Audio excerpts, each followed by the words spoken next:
1970년대에 아메리칸 드림을 꿈꾸면서 미국으로 이민을 간 한인들이 많았습니다. 그때 두 아들을 둔 40대 중년 부부가 이민을 떠났습니다. 그런데 이민 간 지 얼마 되지 않아 남편이 죽었습니다. 이 부인은 두 아들을 어렵사리 키워서 미국 여자와 결혼을 시켰습니다. 그러니까 10년쯤 지나서 두 아들도 다 세상을 떠났어요. 이 집에는 여자 셋이 남았는데 모두 미망인입니다. 이 운명의 장난 같은 참 딱한 이야기가 오늘 읽었던 룻기의 내용입니다. 오늘 본문에는 이런 기구한 처지가 된 세 여인의 이름을 각각 나오미, 오르바, 룻이라고 했습니다. 그 나오미가 시어머니죠. 오르바가 첫째 며느리, 룻이 둘째 며느리입니다. 이 시어머니는 유다 베들레헴 사람이에요. 이스라엘 족속인데 두 며느리는 모압 사람, 이방인인 겁니다. 자, 만약 여러분이 이런 처지를 당한 시어머니라면 고향으로 돌아가겠습니까? 아니면은 모압 땅에 계속 살겠습니까? 다르게 말하면 미국에 계속 살겠습니까? 아니면 한국으로 돌아가겠습니까? 미국에 살겠다는 분, 한국으로 돌아가겠다. 많은 분들이 손을 들지 않은 이유는 이 선택이 어렵기 때문입니다. 모압 땅에서 계속 살면 실패한 이방인으로서 사는 겁니다. 근데 베들레헴으로 돌아가면 사람들이 묻지 않겠어요? 그동안 어떻게 됐냐고, 성공했냐고, 남편은 왜 안 보이냐고, 아들 둘은 어디 갔냐고. 이런 말에 다 대답하는 것도 쉽지는 않을 것입니다. 근데 나오미는 고향으로 돌아가기로 선택합니다. 어쨌든 고향으로 가겠다. 나오미는 왜 고향으로 돌아가려고 했을까요? 룻기 1장 6절 말씀을 같이 읽겠습니다. 1장 6절 시작. 그 여인이 모압 지방에서 여호와께서 자기 백성을 돌보시사 그들에게 양식을 주셨다 함을 듣고 이에 두 며느리와 함께 일어나 모압 지방에 돌아가려 하여. 아멘. 자, 나오미는 고향 베들레헴으로 돌아가려고 합니다. 자, 상징적으로 다시 베들레헴으로 돌아가는 것은 하나님께로 돌아가는 겁니다. 이전에 베들레헴을 떠나서 모압으로 온 것은 하나님을 떠나온 겁니다. 근데 이제 다시 하나님께로 돌아가려고 하는데 왜 돌아가려고 하는가? 하나님의 사랑이 생각나서 나는 택한 백성이니까 하나님이 나를 기억하고 계실 거야. 하나님은 결코 나를 잊지 않으셨을 거야. 이런 마음이었을까요? 아니요.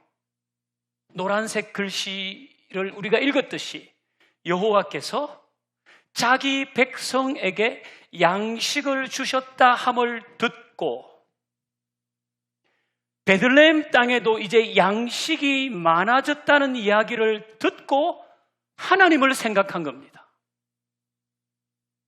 그러니까 나오미는 지금 거창한 동기, 하나님의 변함없는 사랑, 하나님의 헤세드 이런 걸 떠올렸기 때문에 하나님을 다시 생각한 것이 아니라 살기가 힘들어서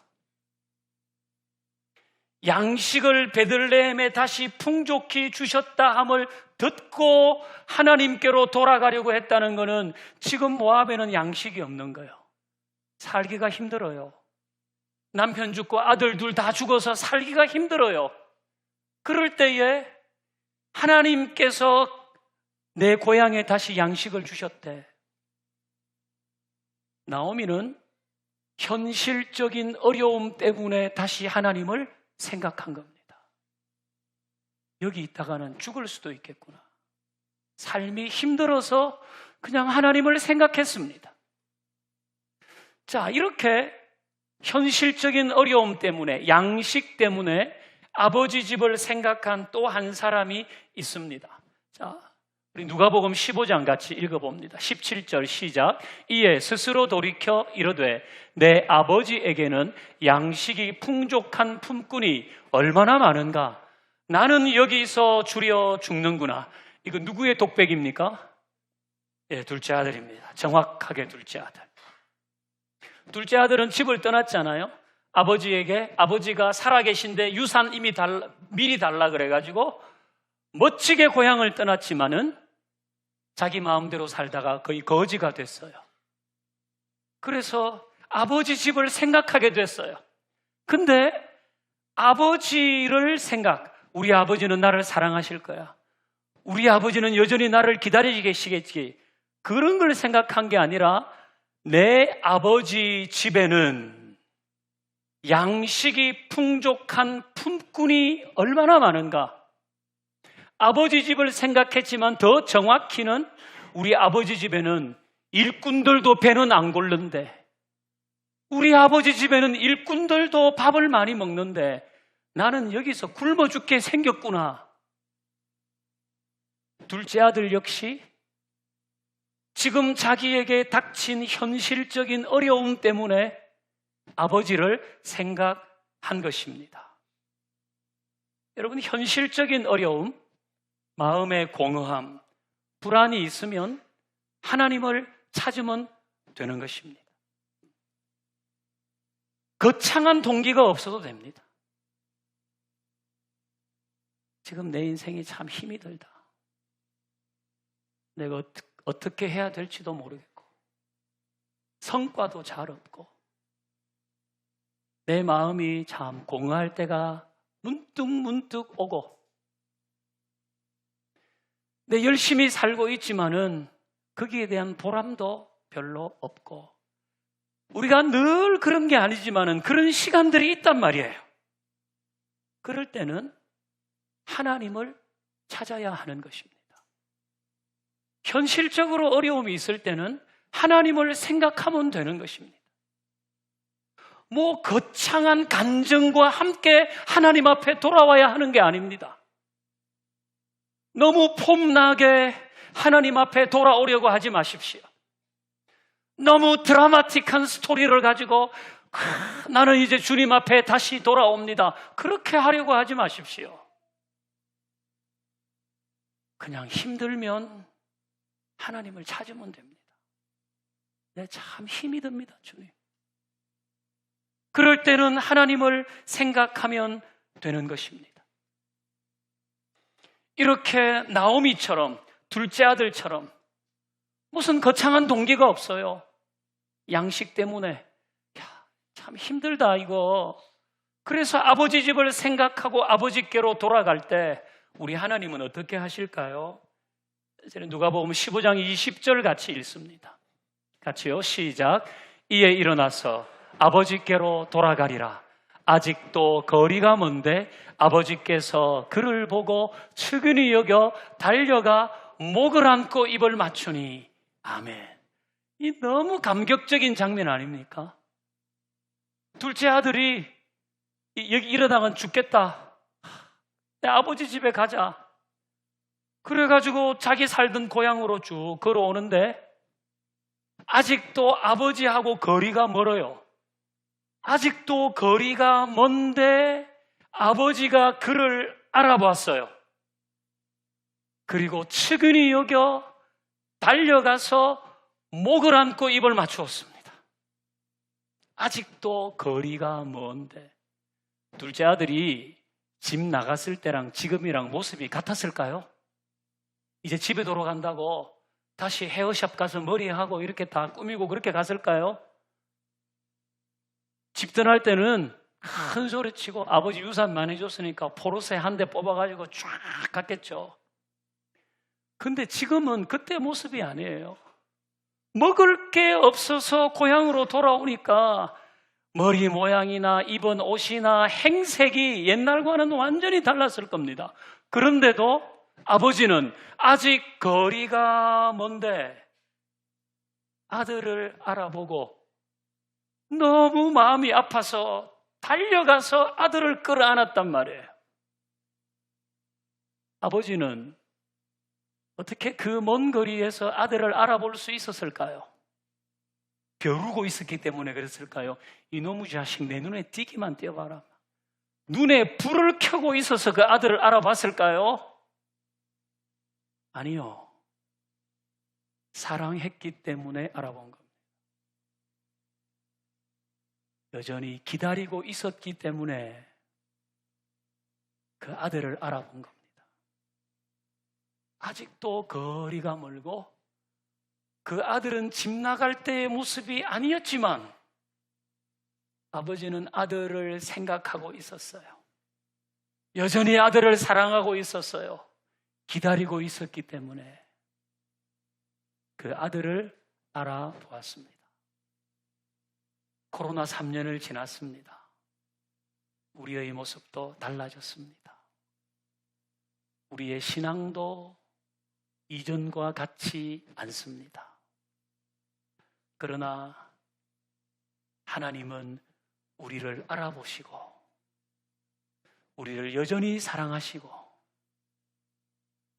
아직 거리가 먼데 아들을 알아보고 측은히 여겨 달려와 목을 안고 입을 맞춘 것처럼 우리를 환영하시고 사랑하시는 줄로 믿습니다. 여러분, 둘째 아들은 사회사업 하다가 이렇게 망했습니까? 아버지가 하라고 한 일 하다가 이렇게 거지가 됐습니까? 아니요. 자기 하고 싶은 대로 살다가 이렇게 됐어요. 저기 어디 가서 뭐 좋은 일 하다가 그렇게 된 게 아니라 허랑방탕하다가 이렇게 됐잖아요. 하나님은 나오미가 베들레헴에 양식을 주셨다 함을 듣고 내가 하나님께로 돌아가야 되겠다 이 마음을 먹었을 때 둘째 아들이 내 여기서는 굶어 죽을 수도 있겠구나 그래서 아버지 집을 생각했을 때 너 어떻게 하다가 이렇게 됐니? 너 나 떠나서 이렇게 됐지? 너 네 마음대로 살다가 이렇게 됐지? 그걸 묻지 않으세요. 왜 양식이 없어졌는지, 왜 모양이 그렇게 됐는지 하나님은 관심이 없어요. 지금 다시 하나님을 생각하고 하나님을 찾고 하나님께 돌아온 그를 자기의 자녀로 받아주시는 일에 하나님의 관심이 있는 것입니다. 제가 김영복 목사님 글을 읽었는데요. 현대인에게 있는 현대인의 특징 세 가지를 얘기했어요. 쫓김과 밀려다님과 찢김이라고 했습니다. 이게 현대인의 특징이라 그래요. 쫓겨다녀요. 우리 다 쫓겨다니잖아요. 시간에 쫓기고 일에 쫓기고 성과에 쫓겨다닙니다. 우리 밀려다녀요. 사람에게 밀려다니고 유행에 밀려다니고 다른 사람이 해야 되면 나도 그거 해야 되고 다른 사람의 시선에 밀려다니고 다른 사람의 말에 밀려다닙니다. 이렇게 쫓기고 밀려다니면서 우리는 다 찢긴다는 거예요.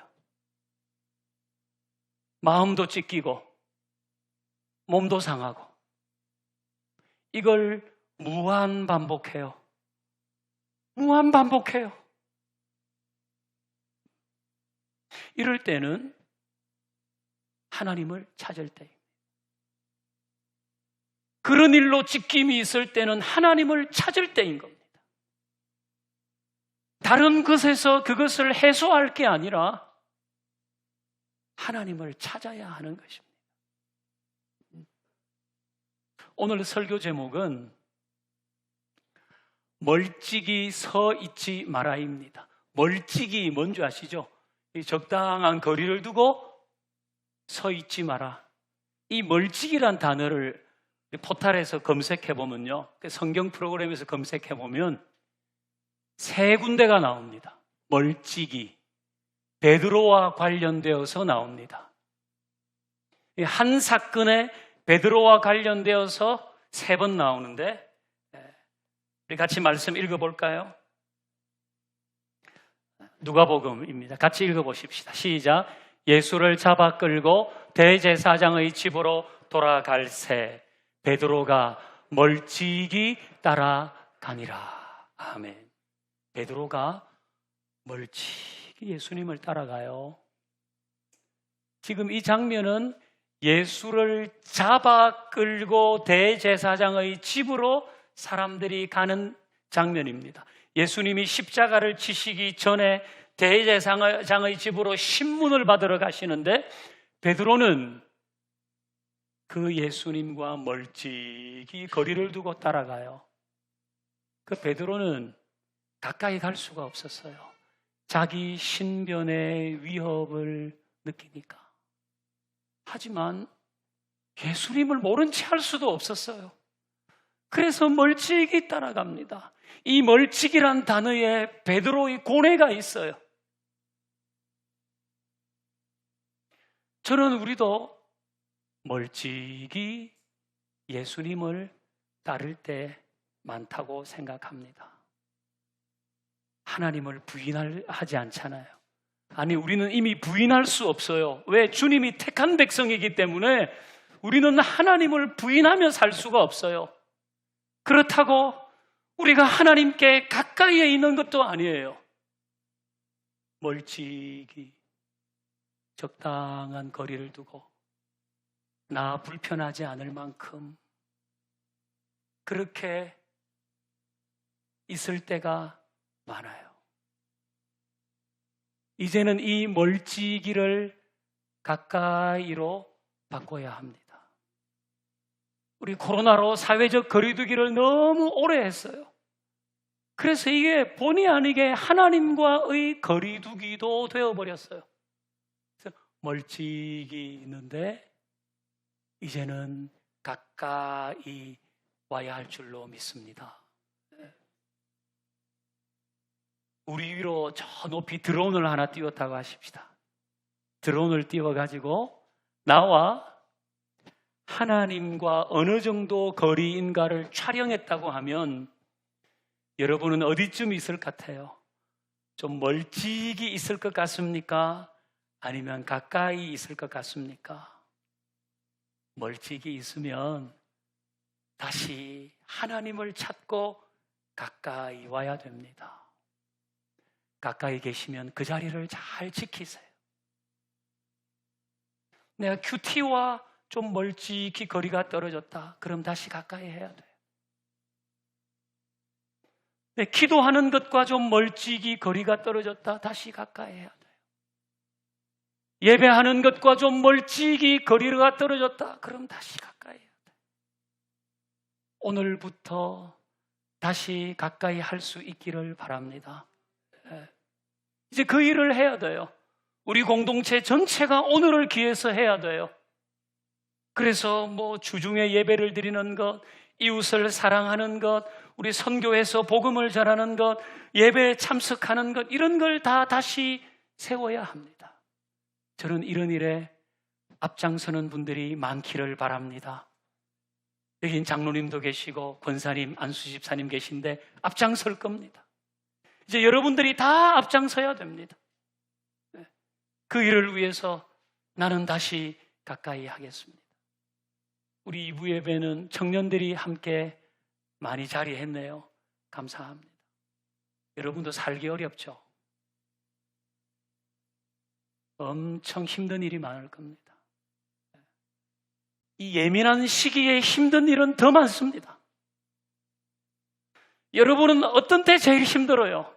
어떤 때 세상이 원망스럽고 자기 자신이 싫고 자기가 하고 있는 일들에 후회가 생기세요? 언제 그래요? 하나님을 찾을 때인 줄 믿습니다.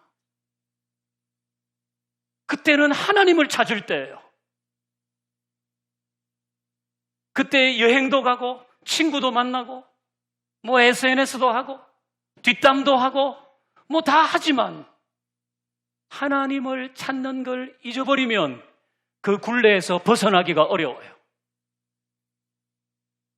나에게 현실적인 어려움이 있을 때는 하나님 찾아야 돼요.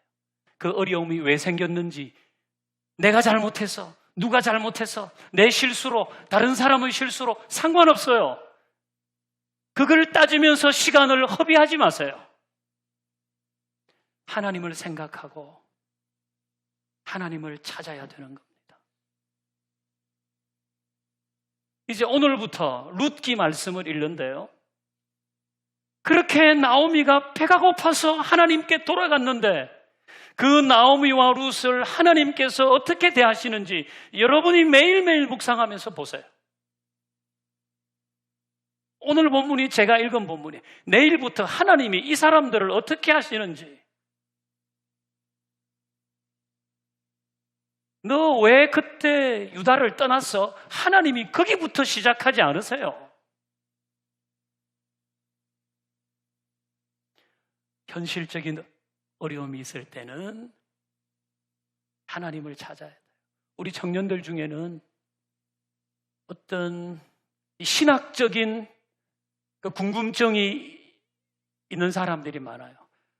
그러니까 하나님의 사랑, 근데 좀 의심이 되는데, 현실적인 일들을 보니까 도대체 하나님이 살아계신 거야? 이런 신앙적인 의문이 들 때도 하나님과 멀찍이 서 있으면 해결이 안 돼요. 그때도 가까이 와야 돼요. 여러분, 저도 애 키워봤는데요, 부모가 자녀를 혼낼 때 어떤 애들은 저 멀찍이 서 있어요. 그런데 어떤 애들은 부모가 혼을 내면 도리어 부모 품을 파고 들어오는 애들이 있어요. 엄마 이러고. 부모는 자기 품으로 파고 들어오는 아이를 꼭 안아줄 수밖에 없는 거예요. 때로 내가 하나님께 지금 혼나고 있다, 그래도 하나님과 멀찍이 있으면 안 돼요. 그때도 하나님을 가까이 해야 돼요. 그때도. 그것이 우리가 언제나 기억해야 할 너무나 중요한 하나님의 사랑에 대한 응답인 줄 믿습니다. 교우 여러분, 이제 오늘부터 우리의 예배 생활도 새롭게 세우십시다. 청년들도 다시 시작하세요. 여러분들의 에너지와 꿈을 이 청년부에서 마음껏 발휘해 보세요. 청년 때에 모여서 고민을 나누고 꿈을 나누면 평생 동지가 되는 것입니다. 이제 우리 공동체에서 우리 모든 교우들은 다시 믿음의 여정을 온전히 세워가는, 하나님을 찾고 하나님께 한 걸음 더 다가가 하나님을 가까이 함이 너에게 복이라고 말씀하신 그 주님의 약속을 우리의 일상에서 누리며 가는 은혜가 있기를 주의 이름으로 축원합니다. 이제 우리 찬양하겠습니다. 이 찬양 참 오랜만에 하는데요, 우리가 하나님을 찾아야 할 이유, 하나님께 돌아가야 할 이유, 멀찍이 서 있으면 안 되는 이유가 이 찬양 속에 나와 있습니다. 함께 이 찬양 드리십시다.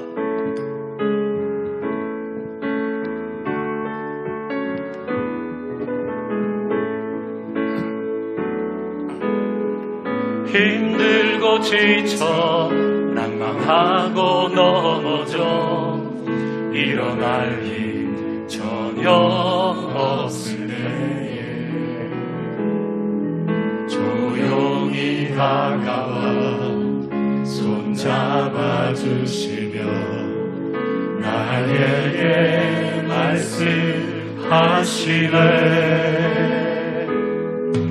나에게 실망하여 내 자신 연약해 고통 속에 눈물 흘릴 때에 못 자국 난 그 손길 눈물 닦아주시며 나에게 말씀하시네. 아멘. 너는 내 아들이라. 오늘날 내가 너를 낳노라. 너는 내 아들이라. 나의 사랑하는 내 아들이라. 힘들고 지칠 때도 하나님을 찾을 때입니다. 하나님을 생각할 때입니다.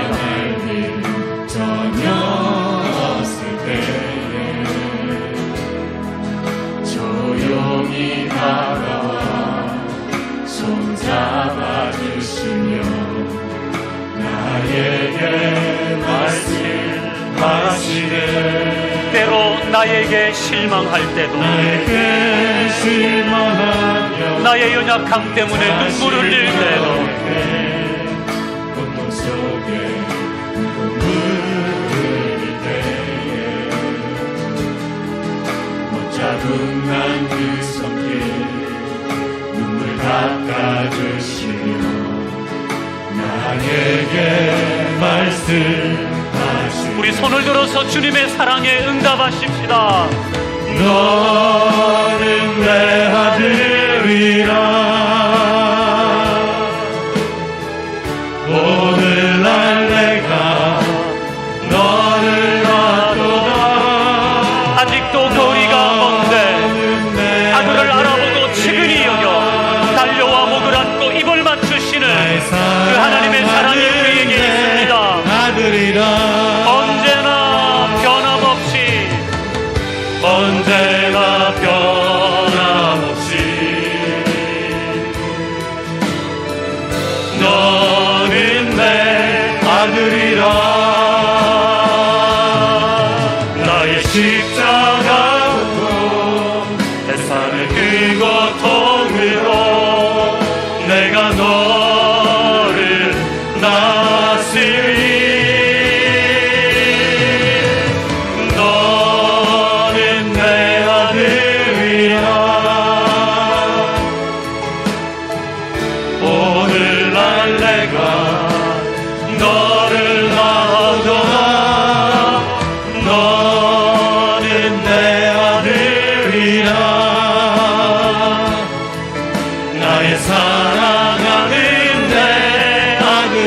너는 나의 사랑하는 아들이라.